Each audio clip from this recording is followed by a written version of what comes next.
വിവിധ സംസ്ഥാനങ്ങളിലേക്ക് പുതിയ ഗവർണർമാരെ നിയമിച്ചു. ഹരിഭാവു കിസൻ റാവു ബാഗ്ഡെ രാജസ്ഥാൻ ഗവർണർ എന്ന വാർത്തയോട് വരുന്നു. ആർ അച്യുതനാണ് ഡൽഹിയിൽ നിന്നും വിവരങ്ങളുമായി ചെയ്യുന്നത്. അച്യുതൻ, ഈ കാലാവധി പൂർത്തിയായ ഗവർണർമാർക്ക് പകരമാണ് ഇപ്പോൾ പുതിയ ഗവർണർമാരെ സംസ്ഥാനങ്ങളിലേക്ക് നിയമിച്ചിരിക്കുന്നത്. എന്താണ് വിവരങ്ങൾ?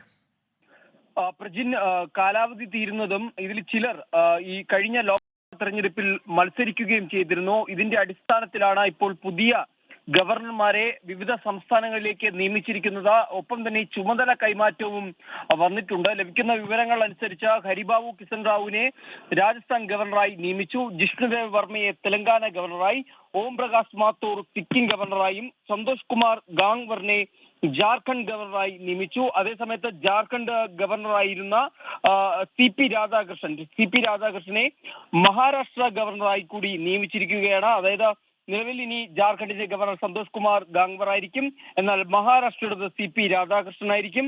രമൺ ദേക്കയെ ഛത്തീസ്ഗഡ് ഗവർണറായി നിയമിച്ചിട്ടുണ്ട്.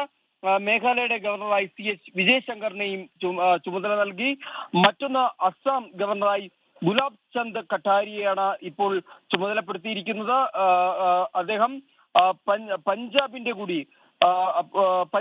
അതുപോലെ തന്നെ ചണ്ഡീഗഡിന്റെ കൂടി ചുമതലയിലേക്ക് വരും. അതേസമയത്ത് പുതിയ ആസാം ഗവർണറായിട്ട് നിയമിച്ചിരിക്കുന്നത് ലക്ഷ്മൺ പ്രസാദ് ആചാര്യയാണ്. നിലവിലുണ്ടായിരുന്ന ഗുലാബ് ചന്ദ് കട്ടാരിയെയാണ് ഇപ്പോൾ പഞ്ചാബ് ഗവർണറായി നിയമിച്ചിരിക്കുന്നത്.